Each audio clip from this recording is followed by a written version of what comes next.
हर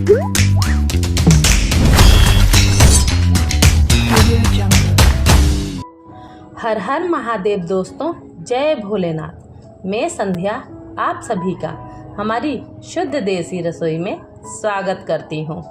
दोस्तों, त्योहारों में हम तरह तरह की मिठाइयाँ बनाते हैं और सबको खिलाते हैं और खुद भी खाते हैं, लेकिन जब तक त्योहार में हम गुजिया नहीं बनाते ना, त्योहार अधूरा होता है।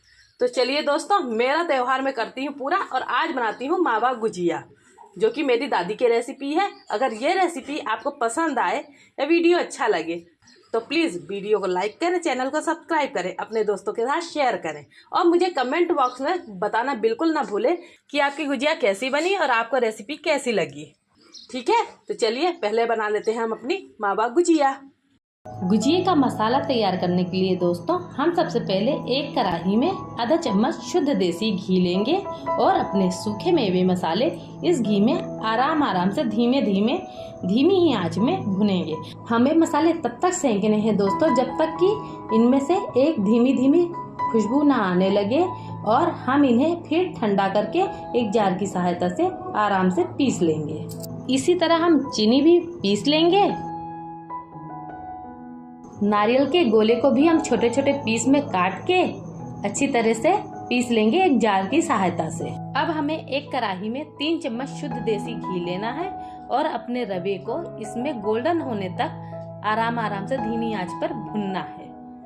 हम इसे ज्यादा गोल्डन नहीं करेंगे, हल्का गोल्डन कलर आ जाए तब हम इसमें अपना जो हमारा खोआ है उसे हम थोड़ा डालेंगे और मिलाएंगे अच्छी तरह से, ताकि हमारा खोआ थोड़ा ढीला हो जाए। खोआ अब हमारा बिल्कुल तैयार है, तो हम इसे पिसी हुई शक्कर में डाल देंगे और दूसरी तरफ कढ़ाई में हम अपने नारियल का बुरादा उसे हल्का सा भून लेंगे। हमारा बुरादा भुन गया है तो अब हम इसे खोए के ऊपर डाल देंगे और हमने जो ड्राई फ्रूट्स पीसे थे हम उनको भी इसमें डाल के अच्छी तरह से मिलाएंगे।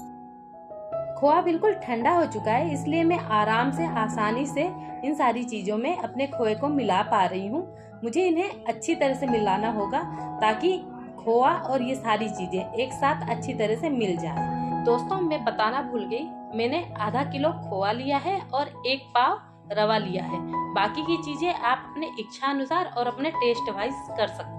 अब हमारे गुजिये का मसाला बिल्कुल तैयार हो चुका है, तो हम इसे साइड में ढक के रख देंगे और अब हम गुजिये का डो तैयार करेंगे ताकि हम आगे का प्रोसेस चालू कर सकें। एक परात में हम आधा किलो मैदा ले लेंगे और उसमें 150 ग्राम घी पिघला के हम मोवन डालेंगे और अच्छी तरह से मैदे में घी को मिलाएंगे।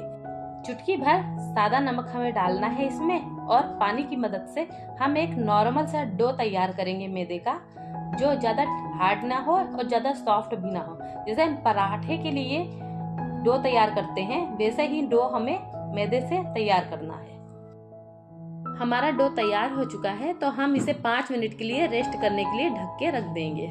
मैदे का आटा हमारा बिल्कुल तैयार है दोस्तों, ये गुजिये बनाने के लिए बिल्कुल परफेक्ट है। तो हम इस आटे को अच्छी तरह से मसल लेंगे और इसकी छोटी छोटी लोइयां बनाएंगे ताकि हम गुजिये तैयार करने के लिए उसकी पूड़ियां बेल सकें। हम एक लोई लेंगे, उसमें मैदे का परथन लगा के पोंछी करके हम अच्छी तरह से हल्के हाथ से पतला बेल लेंगे। गुजिये की पूड़ी बेलते समय हमें एक बात का ध्यान जरूर रखना है, इस पूड़ी पर एक भी लेयर नहीं आनी चाहिए, ना ही किसी प्रकार का कचड़ा लगना चाहिए, क्योंकि अगर एक छोटा सा भी छेद या कोई भी लेयर इस पर हो गया तो हमारी जो गुजिया है वो वहीं से फूट सकती है, फट सकती है। हमें गुजिये का सांचा लेना है, अगर आपके पास ना हो तो आप मार्केट से आसानी से इसे खरीद सकते हैं, बहुत ही कम प्राइस में ये उपलब्ध हो जाता है। आप इस तरीके से पूड़ी को इस सांचे के ऊपर रख लीजिए। ये जो हमने मावे का मसाला तैयार किया था गुजिये वाला, इसे इस तरीके का शेप देना है ताकि ये इस सांचे के अंदर अच्छी तरह से इस तरीके से बैठ जाए। हमें ध्यान रखना है कि मसाला हमारी पूड़ी से बाहर नहीं होना चाहिए और इनके किनारे पर हम हल्का सा पानी लगा देंगे ताकि हमारी गुजिया अच्छी तरह से सील हो सके। ध्यान रखें, ज्यादा पानी ना लगाएं, हल्का ही पानी लगाएं ताकि हमारा जो मसाला है वो बाहर ना आए गुजिये की परत से जब हम उसे तलें। हम इस तरीके से इसे सील कर लेंगे अच्छी तरह से और सांचे की मदद से हल्के से दबा दबा के हम इसे काट लेंगे ताकि इसका ये जो एक्स्ट्रा आटा है ये अलग हो जाए और एक अच्छी सी शेप हमारी गुजिया को मिल पाए। आप देखिए मेरी गुजिया बिल्कुल अच्छी शेप में है।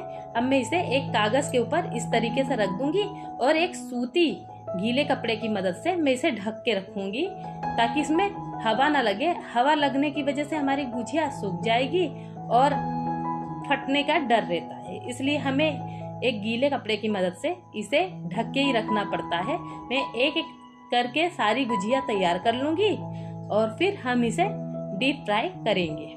दोस्तों, अगर आपके पास सांचा ना हो या आपको कहीं से मिल ना पा रहा हो तो मैं एक तरीका और आपको बताती हूँ गुजिया बनाने का, जो कि बिना सांचे की बन सकती है गुजिया।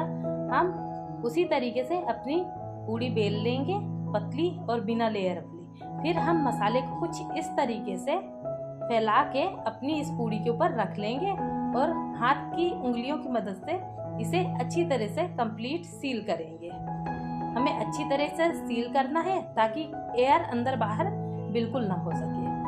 फिर हम एक फॉक की मदद से इसे एक डिजाइन देंगे। इस डिजाइन की वजह से ये अच्छी तरह से कंप्लीटली सील तो हो ही जाएंगी, सुंदर भी लगेंगी। हमें बस ध्यान रखना है कि गुजिये पर बिल्कुल भी छेद नहीं होना चाहिए। आराम आराम से हम ये करेंगे ताकि एक अच्छी सी डिजाइन भी हमारी गुजिये को मिल जाए और वो अच्छी तरह से सील भी हो जाए। आप देख पा रहे हैं मैं हाथ से ही इस तरीके से अपनी गुजिया सील कर रही हूँ। आप भी इस तरीके से गुजिया तैयार कर सकते हैं बिना सांचे की मदद के भी। हम सारी गुजियों को इसी तरीके से तैयार कर लेंगे और फ्राई करने के लिए उन्हें रख लेंगे। हमें कपड़ा ढक के रखना है गुजियों पर ताकि वो चिटके ना, फूटे ना। अब हम एक कढ़ाई में घी गरम कर लेंगे और मीडियम आंच पर हम अपनी गुजिया फ्राई कर लेंगे। मैं इसी तरीके से अपनी सारी गुजिया फ्राई कर लूँगी, तैयार कर लूँगी और अपने परिवार वालों को खिलाऊँगी। मेरे परिवार वालों को तो ये गुजिया बहुत पसंद है। मैं चाहती हूँ कि आप एक बार तो अपनी लाइफ में इन्हें बनाना ज़रूर ट्राई करें और मुझे कमेंट बॉक्स में ज़रूर बताइएगा कि आपकी गुजिया कैसी बनी, आपको इनका स्वाद कैसा लगा। मैं जानती हूँ आपको ये गुजिया ज़रूर पसंद आएंगी। मुझे इतना प्यार और सपोर्ट देने के लिए थैंक यू और इसी तरह मुझ पर अपना प्यार बनाए रखिए। Thanks for watching and keep supporting me.